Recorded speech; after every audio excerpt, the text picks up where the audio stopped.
بسم اللہ الرحمن الرحیم۔ السلام علیکم ورحمۃ اللہ وبرکاتہ۔ ناظرین کرام، آج ہم رسول اللہ صلی اللہ علیہ وسلم کے ان مبارک فرامین پر غور کریں گے جو نیکی شروع کرنے، علم پھیلانے اور خیر کی رہنمائی کی عظمت بیان کرتے ہیں۔ سوچئے، اگر آپ کی ایک نیکی قیامت تک جاری رہے۔ آئیے سنتے ہیں وہ احادیث جو ہماری زندگی اور آخرت سنوار سکتی ہیں۔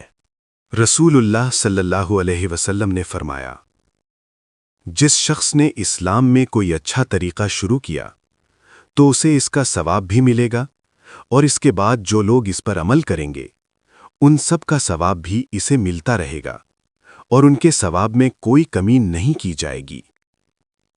رسول اللہ صلی اللہ علیہ وسلم نے فرمایا، بے شک اللہ، اس کے فرشتے، زمین و آسمان کی مخلوق، حتیٰ کہ چیونٹی اپنے بل میں اور مچھلیاں پانی میں، لوگوں کو خیر اور بھلائی کی تعلیم دینے والوں کے لیے دعائے خیر کرتی ہیں۔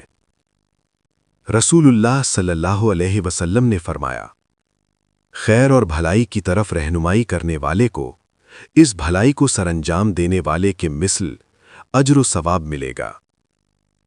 رسول اللہ صلی اللہ علیہ وسلم نے فرمایا، جو شخص ایسا علم حاصل کرے جس کے ذریعے اللہ کی رضا حاصل کی جاتی ہے، مگر وہ اسے دنیاوی فائدہ حاصل کرنے کے لیے سیکھے، تو وہ قیامت کے دن جنت کی خوشبو تک نہ پائے گا۔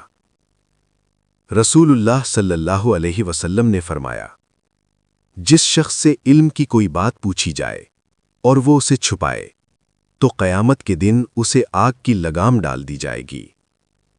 رسول اللہ صلی اللہ علیہ وسلم نے فرمایا، اللہ اس شخص کے چہرے کو تر و تازہ رکھے جس نے میری حدیث کو سنا، اسے یاد رکھا، اس کی حفاظت کی اور پھر اسے آگے بیان کیا۔ ناظرین محترم، یاد رکھیے، خیر کی رہنمائی کرنے والا بھی اجر میں شریک ہوتا ہے، اور علم اگر اللہ کی رضا کے لیے ہو تو نور بن جاتا ہے۔ اگر یہ پیغام آپ کے دل تک پہنچا ہو تو اسے آگے ضرور پہنچائیں، شاید آپ کے ذریعے کسی کی ہدایت ہو جائے اور آپ کا اجر جاری ہو جائے۔ السلام علیکم ورحمۃ اللہ وبرکاتہ۔